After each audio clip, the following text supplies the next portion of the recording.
জুবিন গাৰ্গৰ গোটেই ঘটনাটোত আমি ন্যায় প্ৰদান কৰিবলৈ বদ্ধপৰিকৰ আৰু তাৰ পৰিপ্ৰেক্ষিতত আমি কাকো ৰেহাই নিদিয়াকৈ আমি এটাৰ পিছত এটাকৈ গ্ৰেপ্তাৰ কৰিছোঁ আৰু মই বিশ্বাস কৰোঁ যে অসম পুলিচে নিৰ্ধাৰিত সময়ত চাৰ্জশ্বিট দিবলৈও সক্ষম হ'ব। আমাৰ তদন্ত আকাংক্ষিত হিচাপে আগবাঢ়িছে।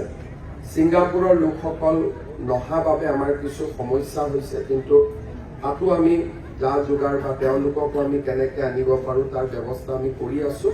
কিন্তু অসম চৰকাৰে জুবিন গাৰ্গৰ গোটেই ঘটনাটোক লৈ আমি অত্যন্ত চিৰিয়াছ। আমি নিশ্চিতভাৱে আমি ন্যায় প্ৰদান কৰিম আৰু আমি আদালতৰ সন্মুখলৈকে অভিযুক্তসকলক লৈ যাম। সাধাৰণতে আমি 3 মাহ আমাক সময় দিয়া হয়। 3 মাহ সময়তকৈ আমি বেছি সময় নিবিচাৰিম। নিৰ্ধাৰিত সময়ৰ ভিতৰতে আমি চাৰ্জশ্বিট দিবলৈ চেষ্টা কৰিম, যাতে ঘটনাটোৰ গোটেই তদন্ত পুলিচে কৰাৰ পিছত ঘটনাটোৰ বিচাৰ যাতে আদালতৰ মজিয়াত হ'ব পাৰে। আৰু আমি একেবাৰে নিশ্চিত যে আমি জুবিন গাৰ্গক ন্যায় প্ৰদান কৰিবলৈ সক্ষম হ'ম। অসম আৰক্ষী ছিংগাপুৰত যাব নোৱাৰে, কোনো দেশৰ কোনো আৰক্ষী ক'তো যাব নোৱাৰে। সেই দেশৰ আৰক্ষীয়ে সহায় কৰে। যেনেকৈ ছিংগাপুৰৰ আৰক্ষী কেতিয়াও ভাৰতত আহিব নোৱাৰে, ভাৰতৰ আৰক্ষী আমেৰিকাত যাব নোৱাৰে, আমেৰিকাৰ আৰক্ষী যাব নোৱাৰে।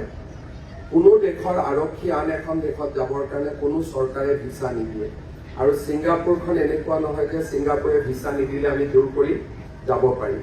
আৰু কিন্তু ছিংগাপুৰ আৰক্ষীয়ে আমাক সহায় কৰিব বুলি আমি নিশ্চিত। তেওঁলোকক আমাকতো বিশেষ নালাগে, ভিডিঅ' ফুটেজ লাগে, হোটেলৰ ভিডিঅ' ফুটেজ লাগে, ইয়াতখনৰ ভিডিঅ' ফুটেজ লাগে আৰু ছিংগাপুৰৰ যি দুজনে ক্ৰুজখন চলাইছিল তেওঁলোকৰ সাক্ষী লাগে। মই অক্টোবৰ মাহত ছিংগাপুৰৰ এম্বেচাডৰক সাক্ষাৎ কৰিম দিল্লীত, আৰু অসম আৰু ছিংগাপুৰৰ যি সম্পৰ্ক আছে তাৰ পৰা মই নিশ্চিত যে ছিংগাপুৰ আৰক্ষীৰ পৰা আমি সহায় পাম। ইতিমধ্যে তেওঁলোকে ফৰেনচিক ৰিপৰ্টো পঠাই দিছে। গতিকে আমাৰ চাৰ্জশ্বিট দিয়াৰ ক্ষেত্ৰত আমাৰ অসুবিধা নহ'ব। আমি ছিংগাপুৰ আৰক্ষীৰ পৰা সম্পূৰ্ণ সহযোগিতা পাম। Take a time, because we need to give space to everybody. We need to have patience, and patience pays. যেতিয়া ধৈৰ্যবান খলকি যায় তেতিয়া কোনেও ন্যায় নাপায়। যেতিয়া আমি সুন্দৰভাৱে ষ্টেপ বাই ষ্টেপ আগবাঢ়ি যাম, কোনো ভুল নকৰিম, তেতিয়া আমি ন্যায় পাম।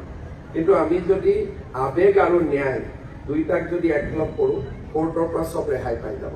গতিকে আমি আৱেগিক মানুহ, আৱেগৰ স্থানত থাকিব, কিন্তু পুলিচে মেথডলজিকেলি কাম কৰিব লাগিব। নহ'লে যেতিয়া কোৰ্টত কেছটো যদি আমি হাৰোঁ, তেতিয়া মানুহে পুলিচকে ক'ব যে আপোনালোকে জবৰদস্তি কৰাৰ কাৰণে, জোৰ কৰাৰ কাৰণে, দৌৰাদৌৰি কৰাৰ কাৰণে আমি কেছটো হাৰিবলগীয়া হয়।